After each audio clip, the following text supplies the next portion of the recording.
We can absolutely do it. And one of the things I say, a couple of things. One is, I say there's two kinds of people in the world. There are vegans and there are pre-vegans. So everyone you see, just realize they're a pre-vegan. They will get it sooner, this life or the next. At some point. And so, just plant the seeds.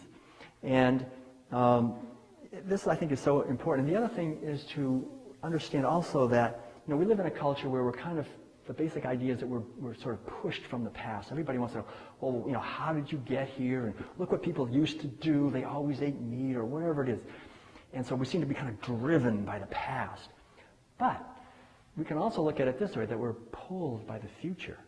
And what kind of wonderful future do we have in store for us? I mean, a butterfly, a caterpillar and a butterfly. I mean, the caterpillar in a sense is pulled by the future of the butterfly. It makes a transformation. It's just devouring everything and it's just destroying everything, and then suddenly it just stops, turns within, and does something else. And we can do that. And I think we're at the point. And so the idea is that we're pulled by a future that is beautiful, that is transformational. That is, imagining our culture as a vegan culture, as I said, is imagining an entirely different culture where we actually live the truth of being, where we've learned not to keep putting our hand on the hot stove. And it doesn't take any great, see the thing, veganism is nothing to be proud of. It's just simply living, it's basically coming home into the truth of our being and living our life as a human being would live.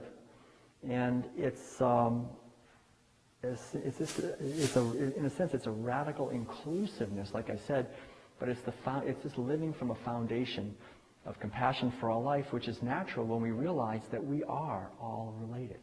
We're all related. I can never, ever, ever, ever, ever hope to somehow improve my welfare at the expense of someone else. I can sort of put him down and I'll get better. You put him down, you go down. We know this. We all know this. This is the wisdom in our core. And yet we're raised in a culture that sort of pretends that's not true, and you can somehow sort of harm others and get away with it. So we are going to awaken. We are awakening. And I think that's what the beauty of our situation is, that each one of us can find our unique way of contributing to what I call in the World Peace Diet, the benevolent revolution of veganism. This benevolent revolution. And it was really neat. I'll just close, I guess, probably with this story since it's time. There was, well, how many of you are familiar with the